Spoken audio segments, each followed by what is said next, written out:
Cancer હવે માત્ર એક ભયાનક બીમારી નથી રહી, પરંતુ ભારત માટે એક મોટો જાહેર સ્વાસ્થ્ય પડકાર બની ગયું છે. વિશ્વભરમાં વધી રહેલા કેન્સરના કેસોમાં ભારત હવે ચીન અને યુનાઇટેડ સ્ટેટ્સ ઓફ અમેરિકા પછી ત્રીજા ક્રમે પહોંચી ગયું છે. છેલ્લા કેટલાક વર્ષોની સરખામણીમાં ભારતમાં કેન્સરના કેસોમાં સતત અને નોંધપાત્ર વધારો જોવા મળી રહ્યો છે. એવા દાવા કરવામાં આવી રહ્યા છે કે 2026માં સોનાની કિંમતોમાં 25% થી 40% સુધીનો વધારો થઈ શકે છે. રોકાણકારો બજારના ઉતાર ચઢાવ, કરન્સીના અવમૂલ્યન અને ઓછી લિક્વિડિટીથી બચવા માટે સોનામાં આશ્રય લેવાનું શરૂ કરશે. આ અનુમાન મુજબ ભારતમાં સોનાનો ભાવ લગભગ 1.63 લાખથી 1.62 લાખ પ્રતિ 10 ગ્રામ સુધી પહોંચી શકે છે.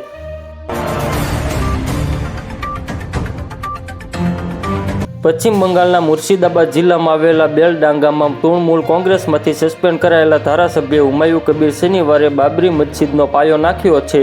તેમના સમર્થકો સવારથી માથા પર ઈંટો લઈને નિર્માણ સ્થળે આવવા લાગ્યા હતા. લોકો સવારથી જ માથા પર ટ્રેક્ટરમાં તેમજ ઈ-રિક્ષામાં ઈંટો લાવી રહ્યા હતા.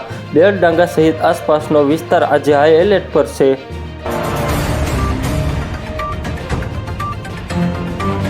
ભાવનગર શહેરના લાલ ટાંકી વિસ્તારમાં આવેલા પંડ્યા મીઠાઈમાંથી ખરીદેલી મીઠાઈમાં જીવાત નીકળતા હોબાળો મચી જવા પામ્યો છે.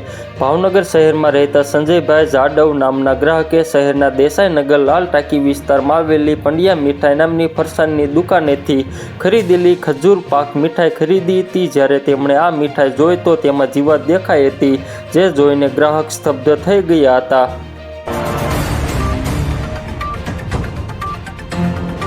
દેશભરમાં ઇન્ડિગો અને અન્ય ઘણી એરલાઇન્સની ફ્લાઇટ રદ થયા પછી અચાનક લાખો મુસાફરો રેલવે તરફ ઉમટી પડ્યા, જેથી લોકોની મુશ્કેલીઓ ઘટાડવા માટે રેલવેએ જવાબદારી સંભાળી છે. વધતી જતી ભીડ અને ટિકિટોની માંગને ધ્યાનમાં રાખીને ભારતીય રેલવેએ તાત્કાલિક પગલાં લીધા છે. 6 ડિસેમ્બર 2025થી રેલવેએ વધારાના કોચ ઉમેરવા અને ઘણા રૂટ પર વધારાની ટ્રીપ્સ ચલાવવાનો નિર્ણય અમલમાં મૂક્યો છે.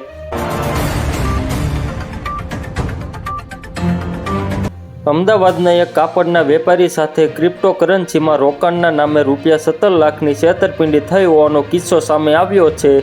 વેપારીએ ગૂગલ પર ક્રિપ્ટો ખરીદવા માટે કંપની સર્ચ કરીને તેમની સાથે વાતચીત શરૂ કરી હતી. કંપનીના કહેવાતા એડવાઇઝરે તેમને ઊંચા નફાની લાલચ આપીને વિશ્વાસમાં લીધા, જેના કારણે વેપારીએ જુદા જુદા ટ્રાન્ઝેક્શન દ્વારા કુલ ₹17 લાખનું રોકાણ કર્યું.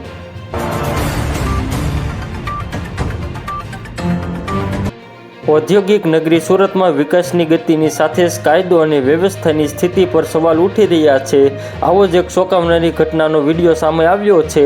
નજીકના અરેઠ તાલુકાની કરંજ જીઆઈડીસીમાં આવેલી એક કંપનીમાં કામ કરતા કામદારોના બે જૂથો વચ્ચે કોઈક બાબતે ઉગ્ર બોલાચાલી બાદ ખુલ્લેઆમ છૂટા હાથની મારામારી થઈ હતી. સાપુતારાના માલેગામ ઘાટ પર એક જીઆરએસટીસી બસનો ભયાનક અકસ્માત સર્જાયો હતો. અકસ્માતમાં સામેથી આવતા એક બાઇક ચાલકનું મોત નીપજ્યું છે અને એક ગંભીર રીતે ઇજાગ્રસ્ત થયો છે. નાસિકથી પાટણ જતી એસટી બસની બ્રેક ફેલ થઈ જવાના કારણે અકસ્માત સર્જાયાનું સામે આવ્યું છે. જોકે બસમાં સવાર તમામ મુસાફરો સુરક્ષિત છે. મળતી માહિતી મુજબ નાસિકથી પાટણ જતી જીએસઆરટીસી બસનો સાપુતારાના માલેગામ ઘાટ નજીક અકસ્માત થયો હતો.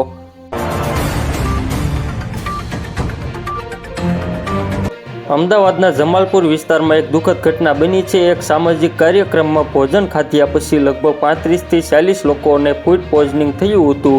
ગાજરનો હલવો ખાધ્યા પછી કુલ 35 થી 40 લોકો એક પછી એક બીમાર પડ્યા. જેમ જેમ તેમની સ્થિતિ વધુ ખરાબ થતી ગઈ તેમ તેમ બધા બીમાર લોકોને તાત્કાલિક સારવાર માટે નજીકની હોસ્પિટલમાં દાખલ કરવામાં આવ્યા. હવાના પ્રદૂષણને નિયંત્રિત કરવા માટે રાજ્યના શહેરી વિભાગે કડક પગલાં ભર્યા છે. મુખ્યમંત્રીની સૂચના પ્રમાણે શહેરના 17 મનપામાં કુલ 2600થી વધુ બાંધકામ સાઇટો પર તપાસ કરવામાં આવી. તપાસ દરમિયાન તકેદારી ન રાખનારા 541 સાઇટોને દંડ ફટકારાયો, જેમાં કુલ દંડની રકમ ₹123 લાખ રૂપિયાથી વધુ છે.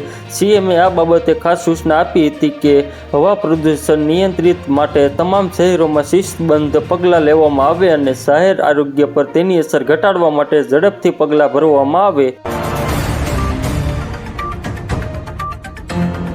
ભારતની યુવા પેઢી જે દેશનું ભવિષ્ય છે તેના સ્વાસ્થ્યને લઈને લોકસભામાં આરોગ્ય મંત્રાલયે ચોંકાવનારી વિગતો રજૂ કરી છે.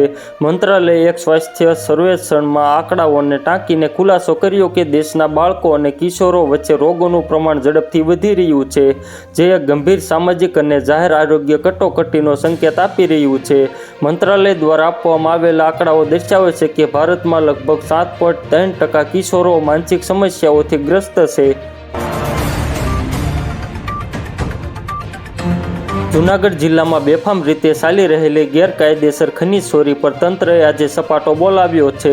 જિલ્લા કલેક્ટર અનિલ રાણાવસિયાના સીધા આદેશ બાદ જિલ્લાના ચીલ અને માંગરોળ તાલુકાના વિસ્તારોમાં મોટા પાયે દરોડા પાડવામાં આવ્યા હતા, જેમાં કરોડો રૂપિયાની ખનીજ ચોરીનો પર્દાફાશ થયો છે. જિલ્લામાં લાંબા સમયથી ધમધમતી ગેરકાયદેસર પથ્થરની ખાણો અંગે થોડા સમય પહેલા જ રજૂઆતો થઈ હતી, જેના પગલે કલેક્ટરે તાત્કાલિક એક્શન લેવાની સૂચના આપી હતી. મુરાદાબાદ પોલીસે સંભલના રહેવાસી અનિકેત શર્માની હત્યાનો ખુલાસો કર્યો છે. અગાઉ માર્ગ અકસ્માતમાં માનવામાં આવતું આ મોત પોસ્ટમોર્ટમમાં માથામાં ઈજાને કારણે હત્યા સાબિત થયું હતું. 2 કરોડથી વધુના વીમાની લાલચમાં પિતા બાબુરામે સુપારી આપી અને પુત્રની હત્યા કરાવી હતી. પિતા અને હત્યાના અન્ય 3 આરોપીઓની ધરપકડ કરવામાં આવી છે.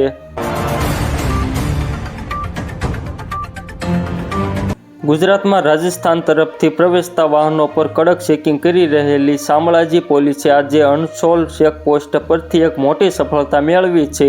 પોલીસે એક શંકાસ્પદ વેન્યુ કારમાંથી રૂપિયા 1 કરોડ અને 5 લાખ રોકડા ઝડપી પાડ્યા છે. આ મામલે પોલીસે ડુંગરપુરના એક આરોપીની પણ ધરપકડ કરી કાયદેસરની કાર્યવાહી હાથ ધરી છે. ગુજરાતમાં શિયાળાની ઠંડક છે, છતાં હજુ કડકડતી ઠંડી શરૂ થઈ નથી. આવતા સપ્તાહમાં ઠંડીમાં થોડો વધારો થવાની શક્યતા છે અને તાપમાનમાં 2 થી 4 ડિગ્રીનો ઘટાડો થવાની આગાહી જાણીતા વેધર એનાલિસ્ટ અશોકભાઈ પટેલે કરી છે. તેઓએ કહ્યું કે હજુ આવતા સપ્તાહ સુધી કોલ્ડ વેવ જેવી કડકડતી ઠંડી પડવાના કોઈ સંકેત નથી. તારીખ 11 થી 13 દરમિયાન તાપમાન 2 ડિગ્રી જેટલું વધશે. ત્યારબાદના સંભવિત વાતાવરણ વિશે હવે પછી અપડેટ આપવામાં આવશે. ગુજરાતમાં 60 લાખથી વધુ મતદારોના નામ મતદાર યાદીમાંથી કમી થઈ જશે તે સુનિશ્ચિત થઈ ગયું છે. મતદાર યાદી સુધારણા ઝુંબેશમાં એક જ દિવસમાં લગભગ 4 લાખ જેટલા મતદારોના નામ ખોટા હોવાનું જાણવામાં આવ્યું છે. તેમાં ડુપ્લિકેટ મતદારોનો સમાવેશ થાય છે. આમ ગુજરાતમાં મતદાર યાદી સુધારણા શરૂ થઈ ત્યારે 60 લાખથી વધુ નામોના કમી થશે તેવી આશંકા સેવાતી હતી તે સાચી પડી છે. સુરતમાં એક અત્યંત કરુણ અને હૃદયદ્રાવક ઘટના સામે આવી છે, જ્યાં માતા પિતા વચ્ચેના અણબનાવ બાદ માતાના વિયોગમાં 17 વર્ષીય દીકરીએ આપઘાત કરી લીધો છે. માતાની ગેરહાજરી સહન ન થતાં આ કિશોરીએ ઝેરી દવા પીને પોતાનું જીવન ટૂંકાવ્યું હતું.